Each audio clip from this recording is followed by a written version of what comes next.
तो WhatsApp guys, क्या हालचाल है। मार्केट एनालिसिस के एक और वीडियो में तुम लोगों का स्वागत है। आज सारी बातें करेंगे अगले हफ्ते निफ्टी सेंसेक्स कैसे परफॉर्म कर सकता है, डेटा अभी तक क्या कह रहा है, क्रूड कहाँ है, न्यूज क्या कह रही है, सारी चीजें समझेंगे। निफ्टी और सेंसेक्स का रुख समझेंगे अगले हफ्ते के लिए। तो देखो, वीडियो एजुकेशनल पर्पस के लिए रहने वाली है, तुम अपनी एनालिसिस जरूर कर लेना। बाकी चलते हैं स्क्रीन। देखो, सबसे पहले अगर निफ्टी की बात करें तो तुम देखोगे, देखो जो निफ्टी है वो काफी ज्यादा रेंज बाउंड था पिछले हफ्ते पूरे। ठीक है, मैंने बताया भी था अपनी पिछले एनालिसिस वीडियो में कि जो निफ्टी है 24,600 और 700 के बीच में रेजिस्टेंस ले सकता है। उसका रीजन ये था कि अगर तुम यहाँ से फिबोनाची ड्रॉ करोगे तो तुम्हें दिखेगा कि जो फिबोनाची का 0.6 का गोल्डन जोन है वो जस्ट वहीं पे था। देखो, अगर अभी के सिचुएशन में देखें तो मार्केट यहाँ पे अच्छा खासा टाइम स्पेंड कर चुका है। ठीक है।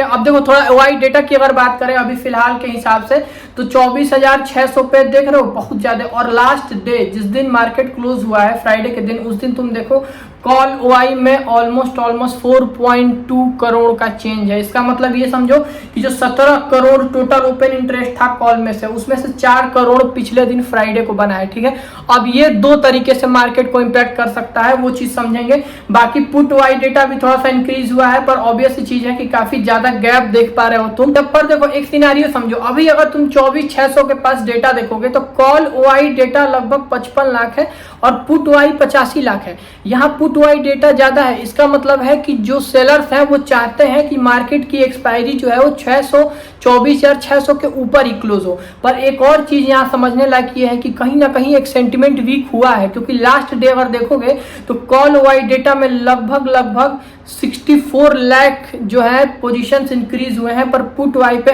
8 लाख माइनस हुआ है। इसका मतलब समझ रहे हो कि पुट ओआई डेटा वाले लोग अपना कहीं ना कहीं पोजीशन काट के मार्केट से गए हैं और कॉल ओआई वाले लोग अपना पोजीशन बढ़ा के गए हैं। लोगों का सेंटीमेंट कहीं ना कहीं चेंज हो रहा है कि जो मार्केट है वो 24,600 के नीचे ही एक्सपायरी में क्लोज करेगा। पर देखो, अब चीज समझो। ठीक, अब देखो, अगर मार्केट का सेंटीमेंट अगर हम एक तरफ टेक्निकल और दूसरी तरफ डेटा को लेकर चलें तो मुझे ऐसा पर्सनली लगता है कि डेटा थोड़ा ज्यादा इंपैक्ट करता है टेक्निकल के बजाय। ठीक है, अगर डेटा स्ट्रांग है, क्योंकि देखो डेटा ही होता है ना जो मार्केट को एक्सपायरी पे बिल्कुल रेंज बाउंड कर देता है।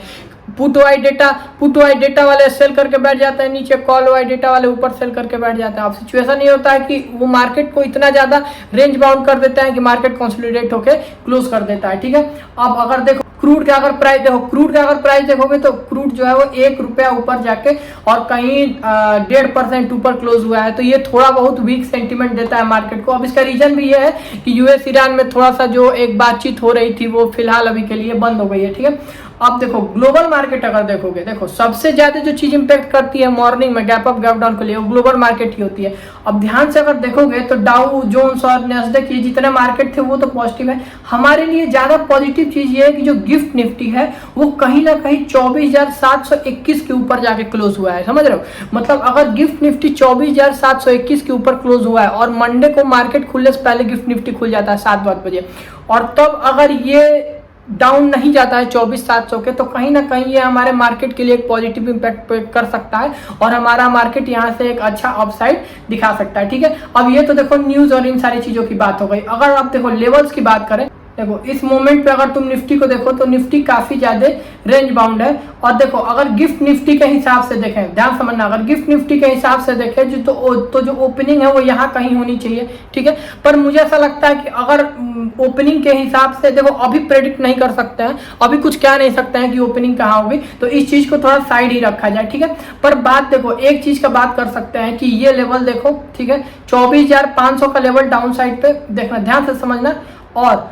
24,660 का लेवल, ये दो लेवल देखो मार्केट पे बहुत ज्यादा इंपॉर्टेंट है। ठीक है, अगर मार्केट यहाँ से, ध्यान समझना, अगर मार्केट यहाँ से डाउन साइड पे आता है, ठीक है, तो यहाँ से फिर सीधा 24,250 के आसपास, देखो तुम ये सोचोगे कि एक ये रेजिस्टेंस है, पर मार्केट इसको उतना रिस्पेक्ट नहीं करेगा। अगर धड़ल्ले से नीचे आया तो फिर वो सीधा सपोर्ट लेगा 0.5 के आसपास, जो कि देखो अगर तुम ध्यान से देखोगे तो एक काफी बड़ा एरिया हो जाएगा। देखो यहाँ से अगर तुम नापो तो ये लगभग 1.5% हो जाएगा। समझ रहे हो, तो मुझे लगता है कि मार्केट का जिस हिसाब से सेंटीमेंट है, कोई बहुत ज्यादा निगेटिव न्यूज है नहीं। ठीक है, हालांकि सेलर्स मार्केट में सेल करके बैठे हैं अपसाइड पे, पर अगर मान लो कि मार्केट अचानक से 24,700 के ऊपर, यहाँ 600 के ऊपर खोल के सस्टेन कर जाता है तो फिर ट्यूसडे को एक्सपायरी है, यानी कॉल सेलर्स अपना पोजीशन काटेंगे यहाँ पे बहुत धड़ल्ले से, और फिर पुट सेलर्स में चेंज होंगे, तो फिर वो मार्केट कहीं ना कहीं 24,600 को और 700 को एज ए सपोर्ट ट्रीट करने लगेगा। तो जो निफ्टी की एक्सपायरी है वो हो सकता है 24,900 25,000 के आसपास हो, ठीक है।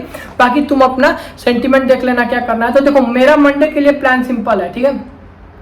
मेरा मंडे के लिए बिल्कुल सिंपल सा प्लान है।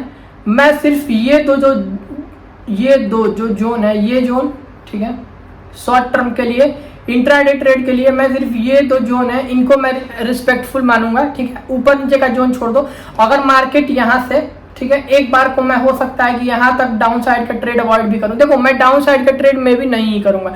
अगर मार्केट यहाँ से आगे सपोर्ट लेता है तो मैं इसके लिए एक ट्रेड कर सकता हूँ। मार्केट अगर सीधा गैप अप खुलता है और इसको क्रॉस करने की कोशिश करता है तो मैं थोड़ा ट्रेड अवॉइड करूंगा। पर अगर मार्केट क्रॉस करके फिर यहाँ कहीं सपोर्ट लेके और फिर रिजेक्ट होता है तो यहाँ मैं दूसरा ट्रेड करने की ट्राई करूंगा।